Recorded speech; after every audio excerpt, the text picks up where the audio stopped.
Hello everybody, my name is Foodle, and today I'm going to be doing my Steam Winter 2019 sale summary. Games I don't recommend every recommendation video edition.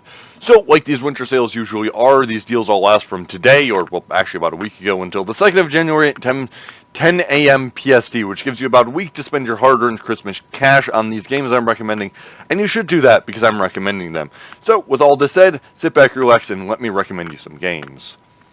First up, we have The Darkness 2, which is 80% off, bringing it down to $6. Now, I'm going to be honest with you, The Darkness 2 is not a masterpiece, but it is weirdly one of the only good, linear, stupid, enjoyable first-person shooters that aged well. It seems like the entire gaming industry is going towards these giant open world, super deep, super complex, super dark, third person or whatever person, action, adventure, role-playing, asterisk, big complicated thing. And it's fun, and that's great and all, but The Darkness 2 is not that. It's a stupid 6-hour-long first-person shooter that gives you a third demonic arm to rip enemies in half and lets you use your other two to dual-wield machine guns. It's dumb, but it's enjoyable, and that's about all there is to it. There's even a co-op mode, which is kind of enjoyable. And, I mean, if you just want to turn your mind off for 6 hours and you don't want to watch, like, The Witcher or whatever it is that show on Netflix is, get this, because it's a lot of fun and it's satisfying to rip enemies in half and blow them up with Desert Eagles. Continuing on with games that don't have a lot of other things in the medium, we have The Long Dark, which is 66% off, which brings it down to $10.19. Although there are plenty of survival games out there, The Long Dark is the only survival game that actually is about surviving. In The Long Dark, you will not be attacked by zombies or other players or dinosaurs or zombie dinosaurs or the almighty hand of God who has a hammer. I don't know where I'm going with this. The point is that in The Long Dark, your only enemy that you face is Mother Nature herself. You have to survive the cold, you have to survive an occasional wolf attack, maybe a bear attack, and you have to survive the cold. And that's it. It's a lot more engaging than you think it is because it's just an entertaining survival game. It's very well paced and it always keeps you on the edge of your seat because you're always low on resources but never low enough to actually kill you, and it's enjoyable because of that. There's even a story mode that I think is okay, but I haven't played it because I love the sandbox mode. If I ever want to just survive and I don't want to, go down to South Milwaukee, then I play The Long Dark. Continuing on, we have The Wolf Among Us, which is 66% off. That brings it down to $5. To be honest, if you haven't bought The Wolf Among Us already, or you don't at least know why it's an amazing game, there's not a whole lot I'm going to be able to tell you. It's by far the best Telltale game, and that's saying a lot seeing as the Telltale made Telltale's The Walking Dead. It's a phenomenal episodic game that perfectly balances its pacing and music and story and gameplay and everything to make for pretty much my favorite game of the decade. Honestly, I've replayed this game 3 or 4 times now, and I still have not found a single flaw that I have with it. It's phenomenal, and for $5, it is easily the most worth it game that you're going to see on this list, and probably this entire sale. Also, they're making The Wolf Among Us 2, which if you're into that and you're only playing games for their sequels because you're a zoomer, then pick this one up and you'll realize why you should buy The Wolf Among Us 2, probably, if it's any good. We'll see. Continuing on, we have another masterpiece, which is Papers, Please, for 50% off, bringing it down to $5. Papers, Please makes paperwork fun. I mean, I do paperwork in my day job, and I do it at school, but I never thought I'd be doing it in a video game and actually enjoying it. You do paperwork, but you end up having paperwork that influences moral choices, and you have to make a whole lot of moral choices that have very real impacts on the gameplay. And it's a weird, addictive gameplay loop, but more something that you think about. You're a border guard in Eastern Europe in the 80s, and you have to make, like I said, complex moral decisions that aren't really complex when you're making them, but really complex in the long term, and it makes you think. And again, it makes paperwork fun.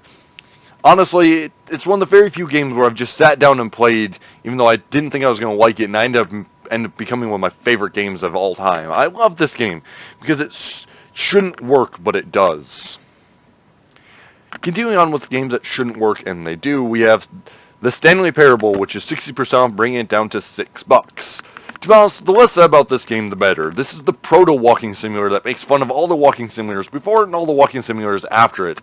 And it's surprisingly complex and kind of interesting when you get into it, but it's also just a lot of British humor. If you like British humor, you're going to like this. If you like walking simulators, you'll probably like this. If you like video games in general, though, and you like satire, you'll definitely like this, because that's what it is. It's a British comedy satire of walking simulators and even video games in general, which is weird.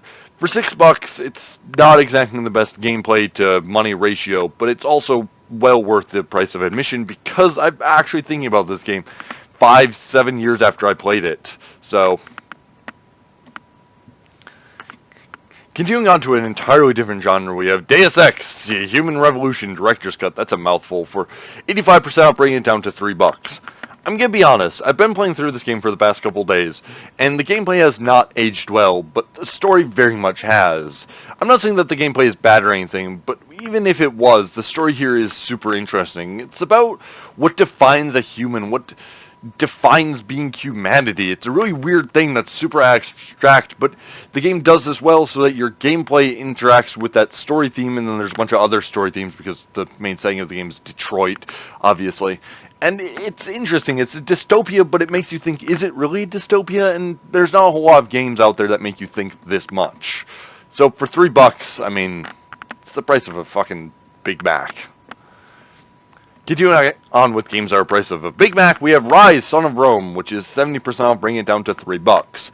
Ryse Son of Rome is a stupid as hell game that was an Xbox One premier launch title. But in reality, for $3, it's actually kind of fun. I mean, the graphics have aged super well, and it does look super pretty. Even on your dated computer, you could probably still run this game, and it looks really, really good. Plus, it's a Roman game. Like, there's not a whole lot of those. Plus, it's just kind of a fun game. You whack off barbarians' limbs with quick time events, and it's kind of dumb, but it is, at the end of the day, a lot more enjoyable than you'd think it would be. And for $3, it's one of those games that you can kind of turn your mind off and just enjoy the visuals, like if you went for a hike or something. But it's fun because it just is, you know, it's intrinsically fun. So, also there's a fun gladiator mode if you're into that. Man, we're shifting genres all over the place. Next up, we have Payday II, which is 90% off, which brings it down to a singular dollar. I'm gonna be totally honest, Payday 2 is not a great game. It's a superly grindy, kind of buggy, not so great shooter, but for $1, like, I've spent $500 on this game, and I'm probably going to keep on spending them, because Overkill knows how to develop games, and it is an addictive game. It's an addictive heist game that's ultimately a horde shooter, but for $1, like, I mean, like I said, I got $500 out of this game, and I bought it when it originally launched in 2013, and I don't regret it, you know. I spent a lot of time, but it's a fun game to just turn your mind off to. So, if you're looking for a good multiplayer game, to, especially with your friends, each buy a copy, it's $1. Next, we have a game that I do recommend a bit more often than I should, which is Project Zomboid, 40% off, bringing it down to $8. Project Zomboid's been in early access since, like, before I was born, but it's still one of the only games in early access I consciously can recommend, because it's one of the very few actual enjoyable zombie games out there. It's a zombie game, but it's like an actual zombie game where you actually have to survive. Shooting guns in this game is a death sentence. In my original couple playthroughs of that, I would always try to gather as many guns as I could, but then the one time that I shot them off, I fucked myself over every time, and that's great because shooting a gun is satisfying, but it is a huge mistake. It's like, this is like an actual zombie thing. It's the closest to having a World War Z, the book, not the movie. The movie is terrible, game as we'll ever get, and I love that because the hordes are massive, the survival elements are great, and you actually feel like you have to fight to survive against the zombies, and that's great. And then when you inevitably do fight enough, then you can just retire in the backwoods, and it's actually still fun, and it becomes like Minecraft, which, honestly, that's as good of a recommendation as I can give it. Oh, and they also just added cars if you've been on the fence, which is good, I guess. I haven't tried it out, though. I probably will tonight. Anyway, last game that I'm recommending is Wargame Red Dragon for 80% off, which brings it down to $6. The selling point of this game over the other games, over the other strategy games in general, is that there's something like, I think it's 1,400 units and 18 factions in the vanilla game, and then if you take a look at the DLC, there's a ton more. Like, holy shit. I understand all, like, games have a lot of units and stuff, but there are so many things to choose from that's what you spend 3/4 of your game doing. The actual strategy of the game is what it is, right? But there's so many units to change from, and it's so deep that this is the only strategy game I think that will never be topped.